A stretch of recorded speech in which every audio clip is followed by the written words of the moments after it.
শুক্রবার Britain, Europe ও মধ্যপ্রাচ্য সহ বিশ্বের বিভিন্ন দেশে পালিত হচ্ছে পবিত্র ঈদ উল আজহা।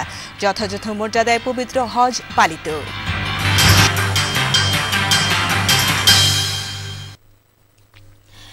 মিনায় ৫ ওয়াক্ত নামাজ আদায়ের মধ্য দিয়ে শুরু হয়েছে এবছরের হজ। লাখ লাখ ধর্মপ্রাণ মুসলমানদের সাথে ব্রিটিশ বাংলাদেশি হজ যাত্রীরা বুধবার সারাদিন মিনায় অবস্থান করেন। তবে সকাল থেকে শুরু হওয়া মুষলধারে বৃষ্টি হজ যাত্রীদের কিছুটা বিঘ্ন সৃষ্টি করে, কিন্তু বিকেলে বৃষ্টি কমে গেলে সবকিছু স্বাভাবিক হয়ে আসে। বিস্তারিত থাকছে আমাদের প্রতিনিধি মিজানুর রহমানের রিপোর্টে।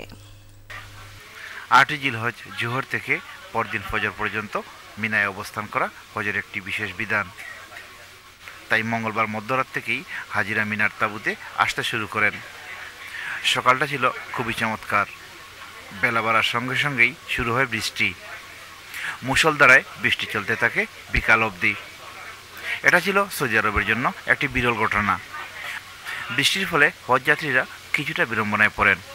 আল্লাহর রহমত মনে করে সানন্দে মেনে নিয়েছেন বৃষ্টিকে। কুফে মিনা আমরা খুব ভালো চলতেছে, আপনারা সবাই আমরা লাগি দোয়া করবা। কিন্তু ওয়েদারের অবস্থা, বৃষ্টির অবস্থায় কিছুটা নয়া সাথী যারা বা পুরানা সাথী যারা আছে তারা কিছু অসুবিধা হইতেছে। আর এই দেশে মেঘ বৃষ্টি খুব কম হয়। আজকে মেঘ বৃষ্টিদের হয়তো আমরা লাগি কোন বালাই আল্লাহর বারিশের রহমত। কাজে আপনারা দোয়া করবা যে আল্লাহ বারিশের রহমতর বিপদ থেকে আল্লাহ আপনারা মুক্তি দিতা এবং হুকুমে আরফা আল্লাহ কবুল করতা। বৃষ্টি ভিজি আমরা তাঁবুর মধ্যে আইছি। তাঁবুর মধ্যে যে যেখানে সুযোগ পাইছেন ঢুকছে, কিন্তু এখন আলহামদুলিল্লাহ আমরা এক তাঁবুতেই সব আছে।